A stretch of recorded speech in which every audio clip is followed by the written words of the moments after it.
Assalamualaikum warahmatullahi wabarakatuh. Kaum muslimin yang dirahmati oleh Allah, Allah berfirman di surat Al-Baqarah ayat 183.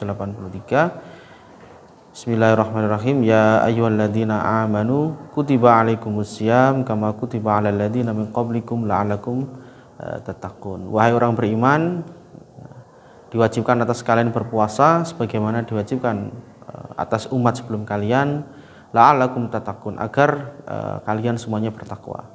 Nah, yang ingin saya garis bawahi dari ayat Al-Qur'an ini di 183 ini adalah la'allakum tattaqun.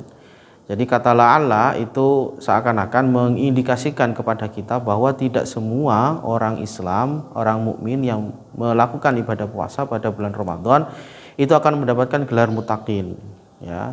La'allakum tattaqun, ya. Nah, bagaimana cara agar kita setelah kita berpuasa nanti kita mendapatkan gelar muttaqin dari Allah Subhanahu wa taala? Ada 3 amalan yang mungkin bisa kita maksimalkan di akhir di 10 hari terakhir di bulan Ramadan ini, yang mana 3 amalan ini yang sering dilakukan oleh Nabi dan menjadi kurikulum Ramadan Nabi. Ya. Yang pertama apa? Kaum muslimin yang dirahmati Allah, yang pertama adalah memperbanyak sholat, ya. Memperbanyak sholat dan meningkatkan kualitas sholat. Kalau di luar Ramadan kita sudah memiliki banyak sholat selain sholat wajib, ya wajib 5 waktu atau 17 rakaat dalam satu hari, kemudian ditambah dengan sholat-sholat sunnah yang lain terutama sholat rawatib. Maka kalau sudah itu kita laksanakan di luar bulan Ramadan, maka di bulan Ramadan ini yang bisa kita dan harus kita lakukan adalah meningkatkan kualitasnya, kualitas secara kualitas secara ibadah dan kualitas secara waktunya, begitu ya. Karena memang di bulan Ramadan ini semua amal ibadah kita dilipat gandakan oleh Allah, begitu. Dan pintu maaf Allah itu sangat dibuka selebar-lebarnya. Nah, berkaitan dengan meningkatkan sholat, saya ingin menggarisbawahi sholat rawatib, karena mungkin sholat rawatib ini kan sholat yang mengiringi sholat wajib, itu namanya sholat rawatib, dan dimana mungkin beberapa dari kita ada yang terlewat, begitu ya. Nah, menurut hadis Nabi ada 2 sholat rawatib itu bisa 2, maksudnya pendapat yang pertama ada 10 rakaat, yang pendapat kedua itu 12 rakaat. Perbedaannya hanya di sebelum sholat zuhur, di mana sebelum sholat zuhur di hadis Ibnu Umar itu mengatakan 2 rakaat sebelum sholat zuhur. Nah, tetapi kalau di hadis yang lain itu diriwayatkan oleh Imam Muslim itu 4 rakaat. Dua-duanya boleh kita laksanakan. Tinggal kita semua milih yang mana. Kalau memilih secara kuantitas atau jumlah maka bisa kita mengikuti yang 12. Tapi kalau mau yang meningkatkan tidak melihat dari sisi kuantitas atau jumlah maka bisa menggunakan 10. Artinya apa? Tetap dua-duanya boleh kita lakukan. Kalau ingin kita meningkatkan secara jumlah dan kualitas maka 12 itu menjadi pilihan terbaik. Ya, jadi meningkatkan sholat di bulan Ramadan atau di puasa kali ini itu sangat sekali dianjurkan oleh Nabi kita Muhammad SAW. Ada satu hadis yang memberikan pandangan kepada kita bahwa siapapun yang sholat di 12 rakaat sholat rawatib, maka bunya lahu bihinna baitun fil jannah, maka akan dibangunkan rumah di surga nanti. Nah, semua kita ingin kan, ingin semuanya masuk surga, maka kalau kita ingin dibangunkan rumah nanti di surga bersama dengan para nabi dan lain sebagainya, maka kita harus melaksanakan sholat rawatib itu. Oke, kaum muslimin yang dirahmati oleh Allah, itu yang pertama, meningkatkan sholat ya. Yang kedua adalah meningkatkan interaksi kita dengan Al-Quran. Nah, interaksi itu bisa kita lakukan dengan 2 cara. Yang pertama kita dengan cara membaca, yang kedua dengan cara mengkaji, ya, atau kita mengikuti sebuah kajian tafsir Al-Qur'an itu juga masuk kategori meningkatkan interaksi dengan Al-Qur'an. Ada hadis Nabi terkait dengan hal itu. Jadi ada hadis Nabi yang diriwayatkan oleh Imam Muslim kalau nggak salah. Bunyinya gimana redaksinya? Majtama'a qaumun, tidaklah berkumpul sebuah kaum itu bisa masyarakat, segerombolan masyarakat, bisa segerombolan anak atau segerombolan siswa dan lain sebagainya. Fi baitin min buyutillahi, di salah satu rumah Allah, fi baitin min buyutillah. Apa yang mereka lakukan? Yatluna kitaballahi, mereka membaca kitab Allah atau Al-Qur'an dalam hal ini, begitu ya.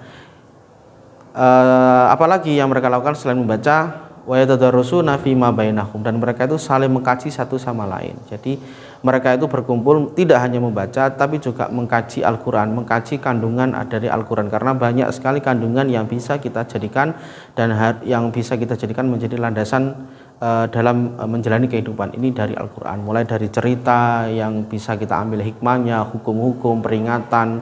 Bahkan kalau melihat dari sisi peringatan, banyak sekali peringatan yang disampaikan oleh Allah kepada kita. Salah satunya di surat Al-Qari'ah itu, ya. Wa amman khafat mawazinu, dan barang siapa yang ringan timbangan amal baiknya, fa ummuhu hawiyah, maka tempat kembalinya itu adalah di neraka hawiyah. Wa ma adraka ma hiyah, dan tahukah kamu apa itu neraka hawiyah? Narun hamiyah, yaitu api yang menyala-nyala. Nah, itu salah satu ancaman yang bisa kita jadikan pelajaran bagi kita semua, bahwa semua Al-Qur'an itu sangat penting dan sangat sangat menjadi sesuatu yang sangat harus kita jadikan pegangan dalam kehidupan.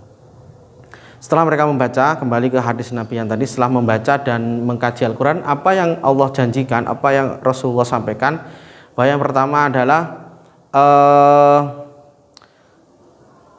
nazalat alaihimus sakinah, mereka akan diberikan ketenangan jiwa, ketenangan batin, di mana ketenangan hati itu kan sangat sesuatu yang sangat mahal menurut sebagian orang.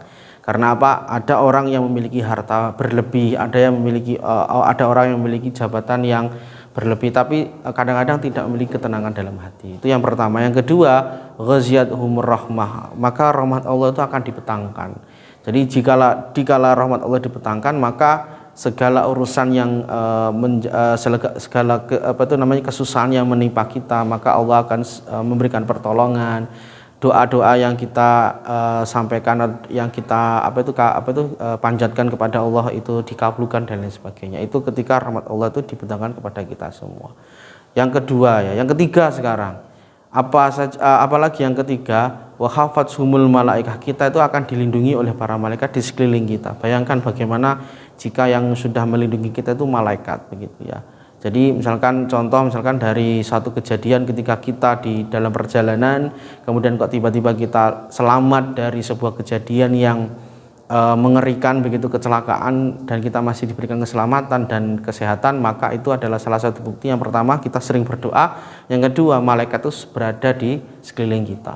Kemudian yang ketiga, wa dzakarahumullahu fima indahu. Jadi karena Allah itu sangat suka dengan hambanya yang membaca Al-Qur'an, maka nama kita itu akan sering disebut-sebut di hadapan para malaikat. Di mana manusia ini kan makhluk yang ketika awal penciptaannya itu sudah menuai kontroversi antara manusia dan antara malaikat dan Allah. Ketika Allah menyampaikan akan menciptakan manusia, malaikat itu memberikan argumentasi bahwa apakah engkau akan menciptakan manusia yang menumpahkan darah di muka bumi ini. Itu ada di surat Al-Baqarah, ya. Dan Allah kan jawabannya gimana? Saya lebih tahu dari apa yang belum kamu ketahui. Nah, 4 ini akan kita dapatkan ketika kita yatluna kitaballahi wa yatadarrasuna fima bainahum, begitu ya. Jadi meningkatkan interaksi kita dengan Al-Qur'an, yang pertama dengan membaca, yang kedua dengan mengkaji. Dan perlu diingat bahwa setiap satu huruf di dalam Al-Qur'an itu mengandung 10 pahala.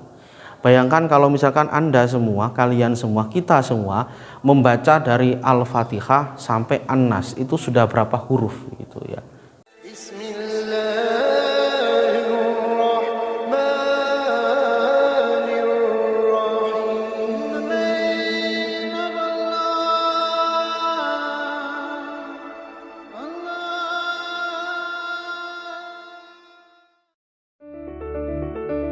Selamat datang di MTS Muhammadiyah 1 Malang. MTS Muhammadiyah 1 Malang berasal dari PGAL, Pendidikan Guru Agama Lengkap, berdiri pada tahun 1954 yang berada di Jalan Bandung, dan pada tahun 1978 berpindah lokasi ke Jalan Baiduri Sepah 27, Tlogomas, Malang.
kaum muslimin yang dirahmati oleh Allah Subhanahu wa taala, sudah dua ya yang sudah saya sampaikan di sini.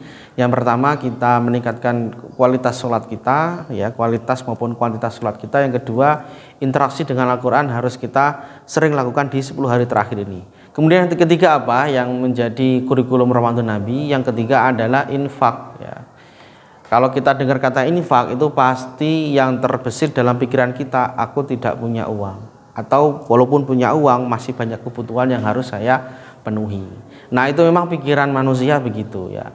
Tetapi yang perlu kita ketahui bahwa Rasulullah itu sangat memahami umatnya, sangat memahami umatnya. Ada umat beliau, umat Nabi itu yang mempunyai kekuatan dari sisi kekuasaan, dari sisi harta dan sebagainya ya. Yang kedua, Rasulullah itu paham bahwa sebagian umat itu mempunyai banyak kelemahan ya, kelemahan hati. Mungkin ada yang hartanya berlimpah tapi hatinya lemah karena mungkin keimanannya tidak terlalu kuat. Akhirnya walaupun dia punya harta berlimpah, untuk mengeluarkan sepeser atau sekian persen dari harta yang mereka miliki itu sangat susah sekali. Maka Rasulullah itu memahami dinamika umatnya seperti itu. Nah, oleh karena itu perlu kita contoh Nabi kita. Karena apa? Nabi kita itu sangat dermawan sebagaimana yang diriwayatkan oleh Imam Muslim, Ibnu Abbas itu bahwasanya karena Nabiyu ajwadan nas wa ajwada ma yakunu fi Ramadan. Jadi Rasulullah itu adalah orang yang paling dermawan, dan kedermawanannya Rasulullah itu akan lebih lagi di kala Ramadan ya. Dan berbicara tentang besaran infak yang kita keluarkan ya, Rasulullah juga pernah menyampaikan bahwa wattaqun naro walau bisyikin tamratin fa'ilam tajid fabi kalimatin thayyibah. Nah, kita itu sangat dimudahkan dengan infak ini. Jadi Rasulullah itu sampai mengibaratkan saking sederhananya kita infak itu seharga biji kurma. Tapi kan tidak mungkin juga kita infak satu biji kurma kita kasihkan orang, itu kan artinya satu kurma itu kan semampu yang kita bisa begitu ya.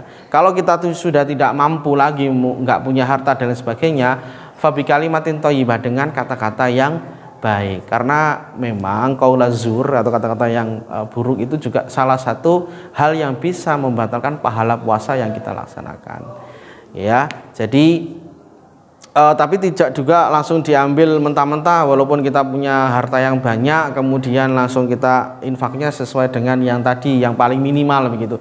Biasanya manusiawi yang paling minimal begitu ya. Tetapi kita coba latihan begitu ya. Kita latihan apa yang bisa kita keluarkan dari sebagian harta yang kita miliki. Mungkin kita hanya mampunya 1.000 ya, kita 1.000 setiap hari.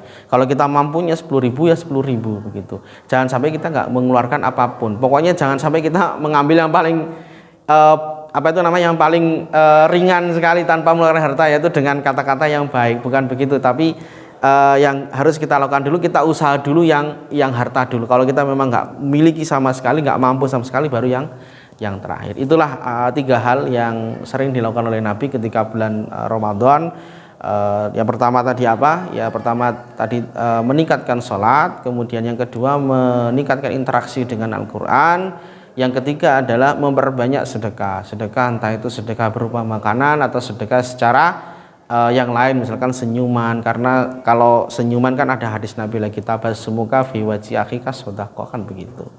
Jadi bermuka seri-seri kita kepada kepada teman kita itu adalah sebuah sedekah begitu ya. Itu hal yang bisa saya sampaikan di kultum singkat ini. Mohon maaf kalau misalkan ada 1-2 kata yang menyinggung hati kaum muslimin semua. Dari kami semua yang kesalahan itu murni dari kami. Kalaupun ada kebenaran yang saya sampaikan itu murni karena Allah. Itu saja yang bisa saya sampaikan. Kurang lebih mohon maaf. Saya ucapkan selamat menjalankan ibadah puasa dan selamat berbuka puasa. Semoga puasa kita diterima oleh Allah. Amin amin ya rabbal alamin. Assalamualaikum warahmatullahi wabarakatuh.